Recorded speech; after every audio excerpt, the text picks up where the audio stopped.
Jadi sebelum kita pergi kepada perkongsian kita pada hari ini, marilah kita sama-sama mengimbas kembali apakah pelajaran yang telah kita perolehi dalam kuliah yang lalu. Pada kuliah yang lalu, iaitu hadis yang ke-12, mengisahkan sifat amanah akan hilang sedikit demi sedikit. Sifat amanah akan hilang sedikit demi sedikit. Jadi Syekh Fahmi Zamzam ini, untuk setiap hadis, selain daripada keterangan hadis, dia juga menyertakan pantun. Hari ini kita akan bacakan apakah pantun yang disediakan oleh Syekh Fahmi Zamzam berkenaan dengan hadis sifat amanah semakin hilang. Pantun ini diletakkan di bahagian belakang kitab. Sifat amanah akan hilang sedikit demi sedikit. Sifat amanah nanti akan hilang dari kalangan orang terbilang. Tipu menipu tiada sumbang, nasib dunia bertambah malang. Ini maksud dia, sifat amanah ni semakin lama semakin hilang. Susah nak cari orang yang amanah. Dan sifat amanah ini pula, dia hilang dari kalangan orang-orang yang terbilang. Siapa dia orang-orang yang terbilang? Pemimpin-pemimpin, para ulama, ketua-ketua. Sifat amanah ni hilang daripada orang-orang yang sebegini. Bukan sekadar orang biasa. Jadi di mana lagi kita hendak mencari orang yang amanah? Sebab orang-orang yang kita segan selama hari ini pun sudah hilang sifat amanah mereka. Tipu menipu tiada sumbang. Maksudnya dalam dunia hari ini, tipu menipu sudah jadi perkara biasa. Kita tahu orang itu menipu, orang pun tahu kita menipu. Untuk berjaya, untuk capai keuntungan lebih, dia kena menipu. Jadi masing-masing pun sedia faham. Kalau tak menipu, payahlah nak dapat keuntungan lebih. Wahai eloknya bila dilihat, zahirnya cantik berkilat-kilat, hatinya curang, lidah berlipat, sifat amanah telah diangkat. Jadi pantun ini mengisahkan orang terhormat dalam kalangan kita.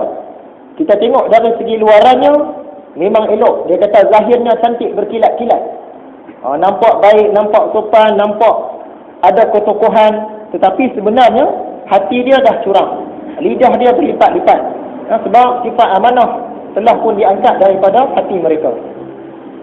Itulah dua rangkap pantun yang disediakan oleh tuan kitab. Kalau tuan-tuan masih ingat, tiga hadis yang kebelakangan ini, dia mengisahkan benda-benda yang berada di sekeliling kita. Dalam kuliah yang lalu, sifat amanah semakin hilang. Sebelum itu, berleluasanya rasuah. Sebelum daripada itu, orang sekarang hidup mewah melampau-lampau. Semuanya kita boleh lihat di sekeliling kita. Dan dalam kuliah yang lalu juga, kita diceritakan tentang cara Rasulullah meriwayatkan hadis. Apabila Nabi Muhammad meriwayatkan satu-satu hadis, sekiranya sewaktu meriwayatkan hadis itu dia urut janggut dia, maka ulama kemudian yang nak menyampaikan hadis itu dia kena urut janggut juga. Itu cara dia. Kalau Nabi Muhammad meriwayatkan, menceritakan hadis itu dalam keadaan berdiri, maka ulama hadis pun akan berdiri juga ketika menyampaikan hadis itu. Kebetulan hadis dalam kuliah yang lalu, Nabi Muhammad dia ambil batu kecil, dia gelek dengan kaki dia. Sepatutnya sewaktu saya menyampaikan hadis ini, saya pun kena bawa batu kecil. Dia kena berdiri, kena gelek pula. Nak tunjuk cara Nabi Muhammad tu. Baik, hari ini kita masuk hadis yang baru. Hadis yang ke-13. Tajuk dia, orang yang baik berkurangan, sedang yang jahat bertambah banyak. An Aisyah radhiyallahu anha qalat, sami'tu Rasulullah sallallahu alaihi wasallam yaqul. Daripada Aisyah, berkata Aisyah, dia mendengar Rasulullah berkata, la taqumu as-sa'ah hatta, tidak akan berlaku saat itu. Saat itu apa dia? Hari kiamat.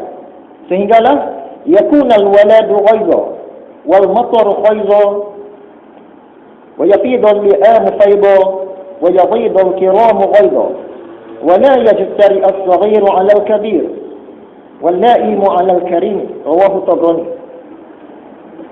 Arti dia, daripada Aisyah radhiyallahu anha. Siapa dia Aisyah ni? Aisyah ialah isteri Nabi Muhammad sallallahu alaihi wasallam.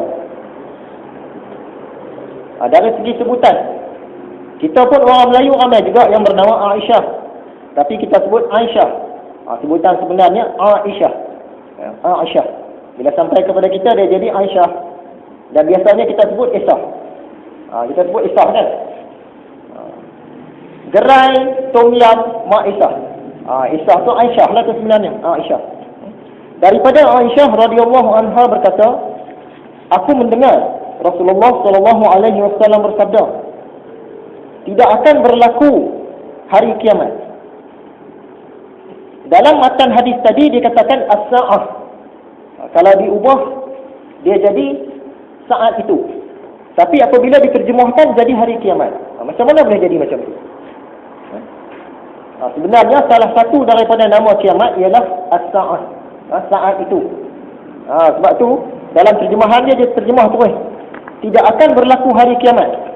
Dia tak sebut tidak akan berlaku saat itu. Tidak akan berlaku hari kiamat sehingga anak seseorang menjadi punca kemarahan bagi ibu bapaknya. Ini biasalah kita tengok. Dan hujan akan menjadi panas. Apa maksud hujan akan menjadi panas? Hujan akan berkurang dan cuaca akan menjadi panas. Bukan air hujan tu dia turun dalam mengelegak, tapi dia nak ceritakan cuaca dunia. Hujan dah semakin kurang dan udara global ni, cuaca global ni semakin panas. Keadaan ini memang betul lah jika kita lihat pada hari ini. Pemanasan global, dia punya istilah. Air batu di kutub utara dan kutub selatan ni dia mencair. Sebab dunia kita semakin panas. Apabila air batu mencair, maka paras air laut akan meningkat. Apabila paras air laut meningkat, tanah-tanah daratan ni dia akan mula tenggelam sikit demi sikit. Yang itulah yang berlaku hari ini. Dia khawatiri suatu hari nanti banyak tempat-tempat di dunia ni akan tenggelam. Terutamanya negara-negara yang berada di bawah paras air. Contohnya negara Belanda. Negara Belanda ni kalau nak dibandingkan dengan air laut, dia duduk di bawah, air laut duduk di atas. Sebab itu di Belanda dia buat benteng keliling negara dia. Dan banyak terusan di negara dia. Kalau benteng ni pecah, negara Belanda tenggelam semua. Begitu juga dengan Sungai Keluang. Sungai Keluang pun semakin hari semakin habis, semakin tenggelam. Tanam pokok nyok pun tak jadi.